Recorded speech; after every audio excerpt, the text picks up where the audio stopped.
नमस्कार, कैसे हैं आप सभी लोग। आपके साथ मैं हूं दिव्या चतुर्वेदी और आप देख रहे हैं अमर उजाला दी बोनस की खास पेशकश शक्ति की समृद्धि। हर हफ्ते आप लोगों के साथ मुलाकात होती है और हमारी कोशिश रहती है कि शक्ति की समृद्धि के हर एक एपिसोड से आप वित्तीय जगत में कुछ नया सीखें, हर एक कदम और आगे बढ़ाएं। आज का टॉपिक भी कुछ ऐसा ही है। देखिए, घर खरीदना हर महिला के लिए सिर्फ एक सपना नहीं होता, बल्कि आर्थिक आत्मनिर्भरता की पहचान भी है। आज महिलाएं तेजी से होम लोन ले रही हैं और अपने पति के होम लोन में को बोरोवर भी बन रही हैं। लेकिन क्या केवल को बोरोवर बनना ही पर्याप्त है? को बोरोवर होने से क्या आप प्रॉपर्टी की को ओनर बन रही हैं या फिर नहीं? अगर प्रॉपर्टी में नाम नहीं है तो क्या महिला को कानूनी अधिकार मिलेंगे?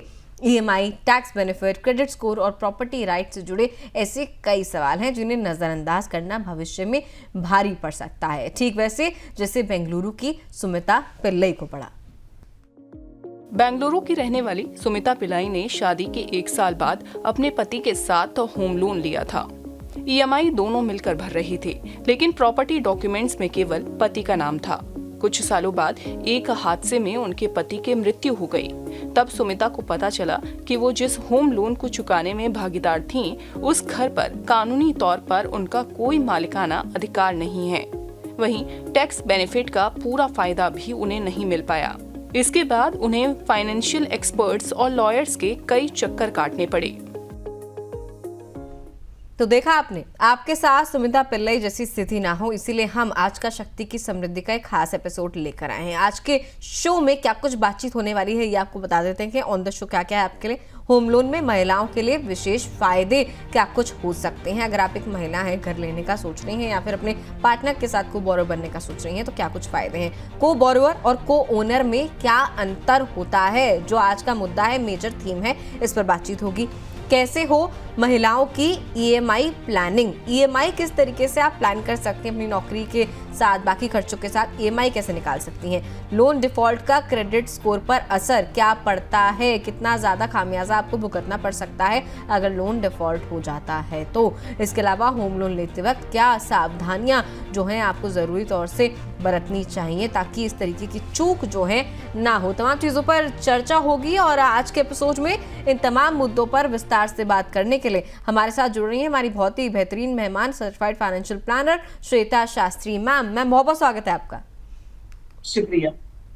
चलिए, सबसे पहले तो ये सवाल रहेगा श्वेता मैम आपसे, जो हमने छोटी सी कहानी दिखाई सुमिता पिल्लई की, किस तरीके से अपने पति के साथ होम लोन में को बोरोवर थी, भागीदारी थी, लेकिन पति की खुदा ना खास्ता मृत्यु हो जाती है। उसके बाद जो है उन्हें तमाम परेशानियों से जूझना पड़ा, क्योंकि को बोरोवर तो होम लोन में वो थी, लेकिन मालिकाना हक में जो है इनका कोई भी हिस्सा नहीं था। घर को लेकर लॉयर के चक्कर काटने पड़े, तमाम फाइनेंशियल एक्सपर्ट से मिलना पड़ा। इस कहानी से मैम सबसे पहला सबक क्या सीखने को मिलता है? इससे पहले हम आगे बढ़े शो में ये जानना चाहेंगे।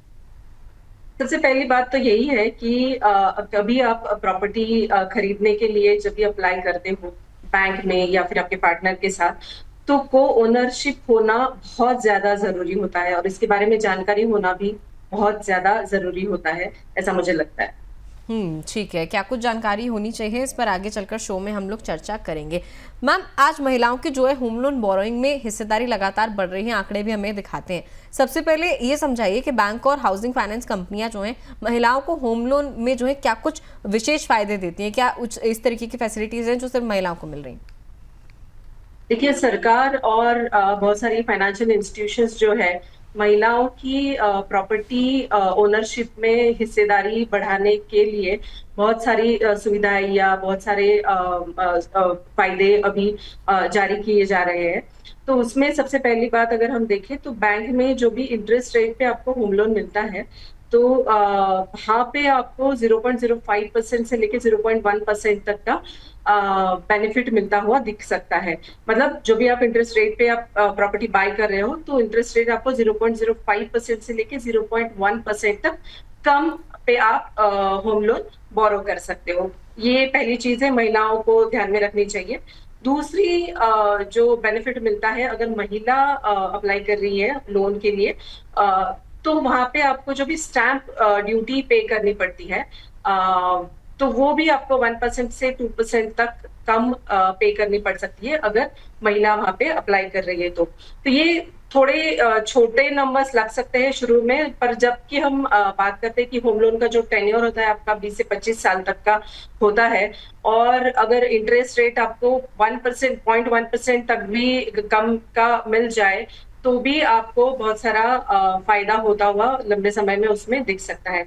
तो ये सारी चीजें हैं जो हमें ध्यान में रखनी चाहिए, और ये सारी सुविधा है जो प्रोवाइड की जाती है जबकि महिला अप्लाई करती है होम लोन के लिए। ठीक है, ये तो बात हो गई मैम कि इंडिविजुअली जब कोई महिला होम लोन के लिए अप्लाई कर रही है, ठीक है। अब जो हमारा आज का मेजर केस है कि जब महिला अपने पति के साथ घर के लोन में को बोरोवर बनती है, एक तो ये को बोरोवरशिप क्या है, इस पर चलिए हम बाद में आएंगे, लेकिन एनबीएफसी और बैंक की तरफ से क्या इसमें भी कुछ खास फायदे मिलते हैं जब एक आदमी के साथ एक औरत का एज अ को बोरोवर नाम शामिल हो जाता है होम लोन में? हाँ, ऑब्वियसली जब भी दोनों मिलके हस्बैंड एंड वाइफ मिलके जब अप्लाई करते हैं होम लोन के लिए, तो ऑब्वियसली आपका जो होम लोन की जो एलिजिबिलिटी है, जो भी कॉर्पस आप बाय कर लोन लेना चाहते हो, वो बढ़ सकती है, आपकी लोन एलिजिबिलिटी बढ़ सकती है। तो आप थोड़ा बड़ा घर ले सकते हो, या फिर थोड़ा आपको और ज्यादा उसमें बोरोइंग मिल सकता है। तो ये तो सबसे पहली चीज हो गई। और जब आप टैक्स बेनिफिट की भी अगर आप बात करते हो, तो वो भी आप दोनों हस्बैंड एंड वाइफ मिलके जब आप अप्लाई करते हो, तो दोनों भी आप इंडिपेंडेंटली टैक्स बेनिफिट्स के लिए एलिजिबल हो जाते हो। और तीसरी बात अगर हम देखें यहाँ पे कि जब दोनों मिलके आप होम लोन के लिए अप्लाई कर रहे हो, तो ईएमआई भी जो भी है आपकी, वो थोड़ी डिस्ट्रीब्यूट हो जाती है, और फाइनेंशियल स्ट्रेस भी है ना, जो वो थोड़ा डिस्ट्रीब्यूट हो जाता है, डिवाइड हो जाता है, तो थोड़ा कम फाइनेंशियल स्ट्रेस हो जाता है। सो इस वजह से ये अगर आप दोनों साथ में मिलके अगर आप होम लोन के लिए अप्लाई करते हो, तो मुझे लगता है काफी बेनिफिशियल होता है। ठीक है मैम। लेकिन मैम महिलाएं जो है पति या परिवार के मेंबर के साथ को बोरोवर तो बन जाती हैं, लेकिन प्रॉपर्टी डॉक्यूमेंट्स में उनका नाम जो है नहीं होता, वही जो हमारी आज की केस स्टडी में भी था। कानूनी और वित्तीय नजरिए से को बोरोवर और को ओनर के बीच बड़ा फर्क क्या है, को बोरोवर वर्सेस को ओनर? को बोरोवर अगर हम देखें, तो को बोरोवर मतलब आप लोन के लिए अप्लाई कर रही हो, आप जिम्मेदारी ले रही हो कि आप लोन रीपेमेंट करने वाली हो। सो लोन रीपेमेंट में आपकी जिम्मेदारी है, दैट इज कॉल्ड एज को बोरोवर। पर को ओनरशिप का मतलब होता है कि आपकी हिस्सेदारी आपकी प्रॉपर्टी में जो डिफाइन होती है लीगल डॉक्यूमेंट के साथ, जैसे कि एग्रीमेंट टू सेल हो गया, उसमें अगर आपका नाम दर्ज किया हुआ है, तो प्रॉपर्टी के आप को ओनर हो गए हो। तो ये इसमें बहुत ज्यादा फर्क होता है। एक्चुअली ऐसे लगता है कि जब कोई महिला अगर रेगुलर ईएमआई पे कर रही है, को बोरोवर है होम लोन के लिए अपने हस्बैंड के साथ, तो उनको लगता है कि हक भी प्रॉपर्टी में ऑटोमेटिकली मिल जाएगा, पर ऐसे नहीं होता है। टाइटल आपके नाम पे होना भी उतना ही जरूरी होता है, और वो डॉक्यूमेंटेड होना बहुत ज्यादा जरूरी होता है। तो दोनों में बहुत ज्यादा फर्क है, को ओनरशिप एंड को बोरोवर में। ठीक है मैम। मैम तो ऐसी स्थिति में जैसे कि आपने कहा कि महिलाओं को लगता है कि वो को ओनर तो हैं, इस तरीके से उन्हें को बोरोवर तो है, को ओनरशिप भी मिल जाएगी आगे जाके, लेकिन मैम नहीं मिलती जब को ओनरशिप, जैसे सुमिता पिल्लई के साथ हुआ कि पति नहीं रहे, लेकिन फिर ऐसी स्थिति में भविष्य में क्या कुछ परेशानियां हैं जिनका सामना करना पड़ सकता है किसी भी महिला को, अगर वो को बोरोवर तो थी लेकिन को ओनर नहीं थी? ऐसी स्थिति में उनका जो लोन रिपेमेंट की जो जिम्मेदारी है ना, वो कंटिन्यू रहती है। वहां पे उनको कोई भी शिथिलता नहीं मिलती है, वो कंटिन्यूअसली उनको लोन रीपेमेंट करना ही पड़ेगा। और दूसरी चीज जो है, जब आपको प्रॉपर्टी सेल करने की बात हो जाए, या फिर कोई इनहेरिटेंस की बात हो जाए, तब उनको जाके बहुत सारे चक्कर लगाने पड़ेंगे लॉयर के कि उनको प्रूफ करना पड़ेगा कि वो प्रॉपर्टी में उनकी ओनरशिप है, या फिर उन्होंने कितने सारे ईएमआईस पे किए हैं। वो सारी चीजें जो भी है, डॉक्यूमेंटेशन बहुत ज्यादा बढ़ जाता है ऐसी स्थिति में, और ओनरशिप डिफाइन करने के लिए उनको बहुत ज्यादा कठिनाइयों का सामना करना पड़ सकता है। ठीक है मैम। और मैम जो इस तरीके के केसेस होते हैं जहां पर डिवोर्स है, फैमिली डिस्प्यूट है, या प्रॉपर्टी सेल हो रही है, ऐसे केसेस में किस तरीके की समस्याएं आ सकती हैं? कि उनका जो सबसे पहली बात तो, लोन में अगर वो को बोरोवर है, तो लोन रीपेमेंट की जिम्मेदारी उनकी बनी रहेगी। दूसरी बात जो है, पूरा जो लोन रीपेमेंट की जिम्मेदारी है उन अकेले पर आ जाती है, अगर कोई बैड इंसिडेंट्स हो जाए, या फिर डिवोर्स की जैसी कोई बात हो जाए, तो और क्रेडिट स्कोर भी उनका अगर डिफॉल्ट हो जाए लोन रिपेमेंट के लिए तो क्रेडिट स्कोर भी उनका खराब हो सकता है। तीसरी चीज यहाँ पे प्रॉपर्टी सेल अगर करनी है तो भी उनको बहुत सारी कठिनाइयों का सामना करना पड़ सकता है, और पूरा शेयर जो है उनकी प्रॉपर्टी बेचने के बाद जो उनको मिलना चाहिए वो नहीं मिल पाता है ऐसी स्थितियों में, क्योंकि ये बहुत सारी सेंसिटिव सिचुएशन हो जाती है कि आपके पार्टनर नहीं रहे या फिर आपका डिवोर्स हो गया है, उस वक्त आपको जाके ये सारी चीजों को प्रूफ करना पड़े तो बहुत ज्यादा कठिन हो सकता है डॉक्यूमेंटेशन के लिए भी और आपको लीगली। ठीक है मैम। तो इस तरीके की परेशानियों का सामना आपको करना पड़ सकता है अगर आप को बोरोवर हैं लेकिन प्रॉपर्टी में को ओनरशिप में आपका नाम शामिल नहीं है। चलिए चर्चा आगे जारी रहेगी, लेकिन उससे पहले बहुत सारे कॉलर्स के सवाल हमारे पास आ गए हैं। अमर उजाला दी बोनस के अलग अलग प्लेटफॉर्म से एक एक करके कुछ सवाल जो है इंक्लूड करने की कोशिश करते हैं। सबसे पहला सवाल जो है अलवर से लेंगे सीमा चौहान जी का। कह रही है मैं सिंगल वर्किंग वुमेन हूँ, क्या मेरे लिए होम लोन लेना सुरक्षित विकल्प माना जा सकता है? मैम आप क्या कहेंगे इस पर? सिंगल वर्किंग वुमेन है, कोई पार्टनर नहीं है, फैमिली में कितने मेंबर है क्या है इन्होंने नहीं लिखा है, होम लोन लेना चाह रही है। होम लोन लेना सुरक्षित है क्योंकि आप एक एसेट की ओनर बन जाएंगी अगर आप होम बाय घर खरीदना चाहती हो तो। पर चीज को ध्यान रखना यहाँ पे ये जरूरी है कि आप जो ईएमआई का बर्डन आप खुद पे लेने वाली हो, तो जो भी आपका ईएमआई होगा वो 30 to 35% से ज्यादा नहीं हो, जितना भी आपका टोटल इनकम आ रहा है घर में, क्योंकि आप सिंगल अर्नर हो, सिंगल वर्किंग वुमेन हो, तो जितना भी आपका इनकम है उससे 30 to 35% से ज्यादा आपका ईएमआई का आउटगो नहीं होना चाहिए, not only for home loan पर जो भी आप ईएमआई अगर टोटल पे कर रही हो उसमें से। दूसरी चीज आपको इमरजेंसी फंड का ध्यान रखना यहाँ पे बहुत जरूरी है कि जितना भी आपका ईएमआई है या फिर जितने आपके हाउस होल्ड एक्सपेंसेस है एटलीस्ट 6 मंथ्स का जो भी टोटल कॉर्पस बनेगा इन दोनों को जोड़ के उतना आपके पास इमरजेंसी फंड में होना बहुत जरूरी है। और टर्म इंश्योरेंस को भी आप यहाँ पे खरीद सकते हो, जितना आपका होम लोन का वैल्यूएशन रहेगा उतने अमाउंट का एडिक्वेट टर्म इंश्योरेंस आपको यहाँ पे लेना चाहिए। तो ये सुरक्षित है, पर इन 3 चीजों का ध्यान रखना बिफोर आप होम लोन लोगी या फिर घर खरीदोगी, उसके पहले इन 3 चीजों का ध्यान रखना बहुत जरूरी है।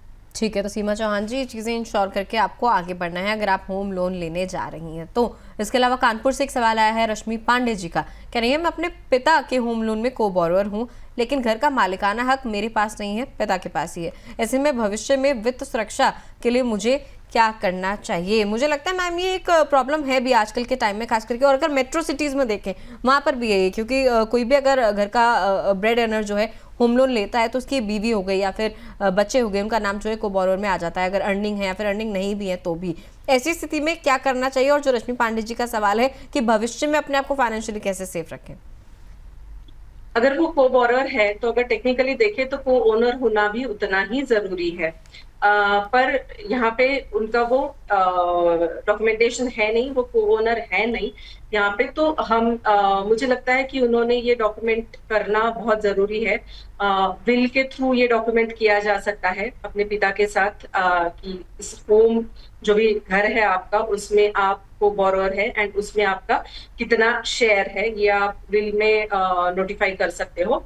बाकी जो भी आप लोन पे कर रहे हो, रीपे कर रहे हो, उसका जो भी डॉक्यूमेंटेशन है, जो भी बैंक स्टेटमेंट्स है, वो आप ठीक तरह से संभाल के रखिए, सो दैट अगर कभी भविष्य में आपको ये प्रूफ करने की जरूरत पड़े आपकी ओनरशिप, तो आपके पास वो डॉक्यूमेंट्स होने बहुत जरूरी है। बिल के साथ साथ आपका उस प्रॉपर्टी के साथ नॉमिनेशन भी होना बहुत जरूरी है, तो ये भी एक चीज आप उसमें से देख सकते हो। ठीक है मैम, चलिए सवाल जवाब जारी रहेंगे, लेकिन उससे पहले चलते हैं हमारी सहयोगी अंजलि के पास जो महिला लोन ग्राहक और को बोरोवर्स से जुड़े कुछ जरूरी पॉइंट्स हमारे लिए लेकर आई हैं। अंजलि। बहुत शुक्रिया दिव्या। और देखिए, अगर आप महिला हैं, घर खरीदने वाली हैं और होम लोन के लिए आप अप्लाई कर रही हैं, यानी कि महिला होम लोन ग्राहक आप हैं, इसके अलावा आप को बोरोवर हैं, तो क्या फायदे और नुकसान हो सकते हैं वो आप जान लीजिए। देखिए, महिला होम लोन ग्राहक हैं तो ब्याज दर में छूट आपको मिलती है। महिलाओं को 5 से 50 बेसिस पॉइंट तक कम ब्याज दर जो है वो मिलती है। इसके अलावा को बोरोइंग का फायदा भी महिलाओं को मिलता है। पति पत्नी की संयुक्त आय से ज़्यादा लोन की जो एलिजिबिलिटी है वो मिलती है। हस्बैंड वाइफ अगर अप्लाई साथ में करते हैं और उनकी जो संयुक्त आय है उससे ज़्यादा ही लोन की एलिजिबिलिटी उनको मिलती है। लोन अप्रूवल भी मिल जाता है। देखिए, स्थिर आय या अच्छा क्रेडिट, यानी कि अगर आपकी जो इनकम है वो स्टेबल है, इसके अलावा अच्छा क्रेडिट स्कोर आपका है, तो जल्दी मंजूरी मिल जाती है अप्रूव अगर लोन अप्रूवल के लिए। इसके अलावा देखिए कुछ जोखिम भी हैं इसमें। जोखिम जान लीजिए क्या है कि को बोरोवर होने पर भी संपत्ति में मालिकाना हक जो है वो नहीं मिलता है। को बोरोवर अगर आप हैं तो मालिकाना हक जो है संपत्ति में नहीं मिलता है। ये कुछ प्रमुख जोखिम है। इसके अलावा टैक्स नुकसान भी झेलने को मिल सकता है। को ओनर न होने पर टैक्स छूट का लाभ नहीं मिलता। इसके अलावा देखिए डिफॉल्ट का असर भी देखने को मिलता है। दोनों उधारकर्ताओं का क्रेडिट स्कोर खराब हो सकता है। अगर दोनों में से कोई एक अगर डिफॉल्ट हो जाता है तो उसका असर सीधा क्रेडिट स्कोर पर भी पड़ता है। दोनों उधारकर्ताओं का क्रेडिट स्कोर खराब हो सकता है। चलिए ठीक है, बहुत बहुत शुक्रिया अंजलि। मुझे लगता है अंजलि ने दोनों ही साइट्स जो हैं उसके एक एक पॉइंट बता दिए। क्या कुछ फायदे मिलते हैं अगर आप को बोरोवर बन रहे हैं और क्या कुछ नुकसान आपको झेलने पड़ते हैं को बोरोवर के तौर पे। मैम के पास चलेंगे। मैम, ये जो अंजलि डेटा लेकर आई इसके आखिर का जो पॉइंट था लोन डिफॉल्ट की जो स्थिति है उसमें को बोरोवर्स की जिम्मेदारी किस तरीके से तय होती है? क्या मतलब एक व्यक्ति अगर ईएमआई नहीं भर पा रहा है तो ये जो को बोरोवर है, दूसरा जो बोरोवर है, उसका क्रेडिट स्कोर भी इफेक्ट होगा, वो भी खराब होगा? हाँ, दोनों का भी क्रेडिट स्कोर पे यहाँ पे इम्पैक्ट होता है अगर दोनों में से कोई एक भी अगर लोन रीपेमेंट में डिफॉल्ट करे। और इसके लिए मुझे लगता है जब भी आप लोन के लिए अप्लाई करते हो तो वो क्लैरिटी, ये ट्रांसपेरेंसी होना बहुत जरूरी है। ये बातें डिस्कस करना आपके पार्टनर के साथ बहुत जरूरी है। और लास्ट में वही इमरजेंसी फंड आपके पास होना बहुत जरूरी है 6 मंथ्स का, ताकि आप ये डिफॉल्ट होने से बच सके और इसका जो भी नुकसान है उसका आपको सामना ना करना पड़े। ठीक है मैम। इसके अलावा एक चीज़ और मैम जो कि बहुत ज़रूरी मुझे लगता है, महिलाओं के करियर में जो है काफ़ी सारे ब्रेक्स आते हैं। प्रेगनेंसी के टाइम एक ब्रेक लेती हैं, चाइल्ड केयर के दौरान कई महिलाएं जो है ब्रेक लेती हैं। इसके अलावा और भी काफ़ी सिचुएशंस में करियर ब्रेक ले सकती हैं। ऐसे में लोन बोरोवर बनते वक्त ये जो ऐसे संभावित बदलाव हैं जो आपके जीवन में आने वाले हैं, वो कैसे आपको हैंडल करने हैं? फाइनेंशियल प्लानिंग में किस तरीके से इन्हें शामिल करें? देखिए, लोन जब भी हम लेते हैं तो वो एक फाइनेंशियल प्लानिंग का आपका सबसे बड़ा एक हिस्सा बन जाता है। जब भी आप कोई लोन के लिए अप्लाई करते हो तो बस सिर्फ उसी समय का आपका कैश फ्लो देखना जरूरी नहीं है, पर एटलीस्ट आगे के 5 से 7 सालों तक का आपका जो भी कैश फ्लो रहेगा, इनफ्लो आउटफ्लो, उसका आपके पास एक रफली एक कैलकुलेशन होना बहुत जरूरी होता है। तो जब भी आप ऐसे कुछ प्लान कर रही हो कि आपको आगे चलकर 2-3 साल डाउन द लाइन अगर आपको ब्रेक लेना पड़ सकता है, अगर आपको ये चीजों का थोड़ा सा पहले ही प्लान है, तो आपको इमरजेंसी फंड सबसे पहले तो वो आपको रखना बहुत जरूरी है। जितने आपके हाउस होल्ड एक्सपेंसेस है और जितना आपका ईएमआई है, इन दोनों को जोड़ के जितना भी 6 महीने का 6 to 8 मंथ्स का जो भी अमाउंट बनेगा उसका आपको इमरजेंसी फंड आपके पास होना बहुत जरूरी है। इसके अलावा हेल्थ इंश्योरेंस भी आपको एडिक्वेट अमाउंट का लेना बहुत जरूरी है, क्योंकि बहुत बार ऐसे होता है कि ऐसी सिचुएशन में कोई मेडिकल इमरजेंसी आ जाए तो वो स्ट्रेस जो है आपके ईएमआई पे बढ़ सकता है। तो उसको अवॉइड करने के लिए मुझे लगता है कि हेल्थ इंश्योरेंस भी एडिक्वेट अमाउंट का होना आपके पास बहुत जरूरी है। ठीक है। और इसके अलावा जो भी टर्म इंश्योरेंस है।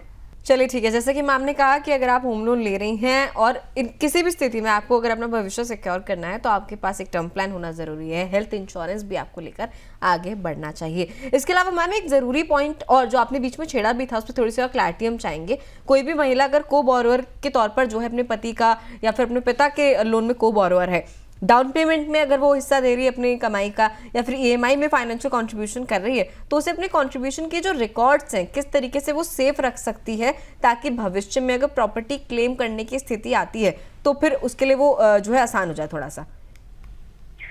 मुझे लगता है ये एक्चुअली एक बहुत बड़ा प्रैक्टिकल गैप है। इस सिचुएशन को हमें बहुत अच्छी तरह से समझना चाहिए और बहुत अच्छी तरह से एक्ट करना पड़ेगा। यहाँ पे आपको बोरोवर है पर आपको ओनर नहीं है, तो ऐसी स्थिति में जो भी आप ट्रांजैक्शंस कर रहे हो वो बैंक ट्रांसफर से ही आप पेमेंट करें। दूसरी चीज, जो भी आपकी ईएमआई स्टेटमेंट्स है वो आप सारे संभाल कर रखें। डाउन पेमेंट के जो भी रिसीट्स आपके होंगे वो भी आप अच्छे से सुरक्षित तरह से रख ले उनको। कोई भी आपका कम्युनिकेशन है व्हाट्सएप पे अगर आपने किया है या फिर तो वो उससे, या फिर वर्बल कम्युनिकेशन भी जो भी कुछ है उसके ऊपर डिपेंड ना रहे। जो भी कुछ आपके पास इसके लिए प्रूफ है वो सारे आपको डॉक्यूमेंट्स में ही डॉक्यूमेंटेड ही रखने हैं। प्रॉपर्टी एग्रीमेंट भी आपका जो भी होगा और ओनरशिप के जो भी डॉक्यूमेंट्स होंगे वो भी केयरफुली वेरीफाई करें। और ये सारी चीजें जो भी है ये बहुत केयरफुली आपको डॉक्यूमेंट करके रखनी है, ताकि आगे जाके जब आपको उसका ओनरशिप के लिए क्लेम करने की जरूरत पड़ेगी तो आपके पास आपको बहुत ज्यादा कठिनाई नहीं होगी। चलिए ठीक है मैम। इसी बीच एक हमारी कॉलर है, उनका सवाल और लेते हुए आगे बढ़ेंगे। रिद्धिमा शास्त्री गाजियाबाद से सवाल भेजा है और जरूरी सवाल भी इनका। कह रही है घर के लोन में मैं पति के साथ को बोरोवर हूँ, क्या मेरे लिए हुए टर्म इंश्योरेंस से भविष्य में मेरे पति को सुरक्षा मिलेगी मैम? हाँ, बिल्कुल सही है कि अगर आपके नाम से अगर कोई टर्म इंश्योरेंस लिया हुआ है और आपके नाम से होम लोन भी है तो आपके पति को भी उसमें से सुरक्षा मिल सकती है।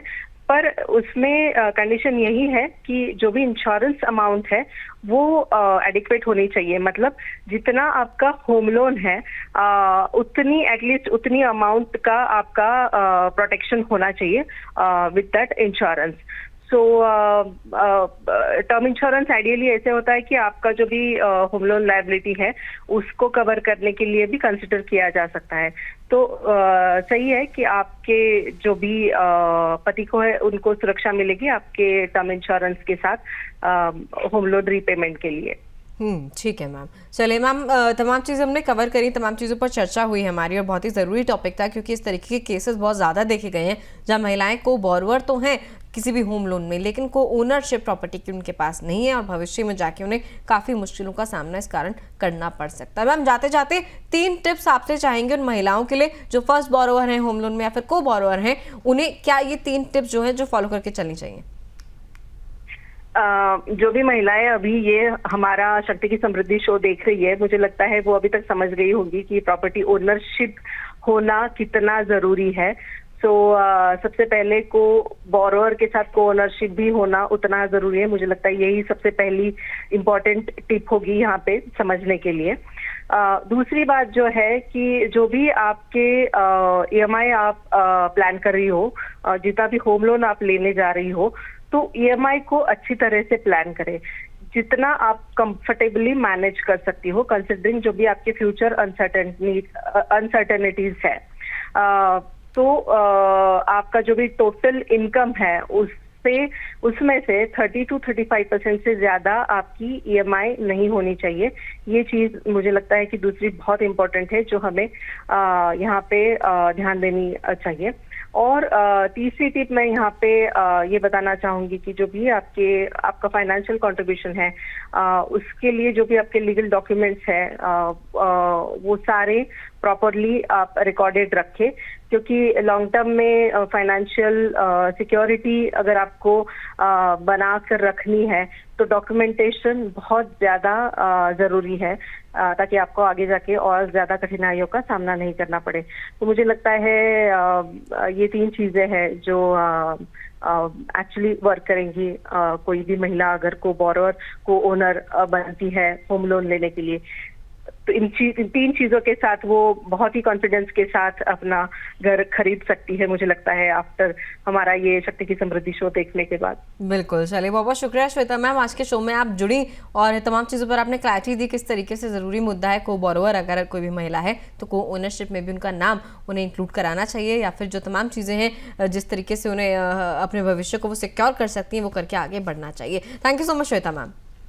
Thank you so much thank. चलिए, तो महिलाओं की आर्थिक भागीदारी और प्रॉपर्टी ओनरशिप दोनों तेजी से बढ़ रहे हैं लेकिन सही जानकारी और कानूनी जागरूकता आप लोगों के लिए बेहद ज़रूरी है। होम लोन केवल घर खरीदने का जरिया नहीं है, बल्कि फाइनेंशियल सिक्योरिटी और अधिकारों से जुड़ा भी एक बड़ा फैसला है। इसलिए को बोरोर बनने के साथ को ओनर बनना, EMI प्लानिंग करना और इमरजेंसी फंड तैयार करना, साथ ही सही डॉक्यूमेंटेशन रखना, उनके रिकॉर्ड रखना आपके लिए बहुत ज़रूरी है। इसे आप नज़रअंदाज नहीं कर सकती हैं। शो देखने के लिए बहुत बहुत धन्यवाद। कैसा लगा आज का टॉपिक कमेंट करके जरूर बताइएगा, और किस विषय पर चर्चा सुनना चाहते हैं शक्ति की समृद्धि में, वो भी कमेंट में लिख दीजिएगा। नमस्कार।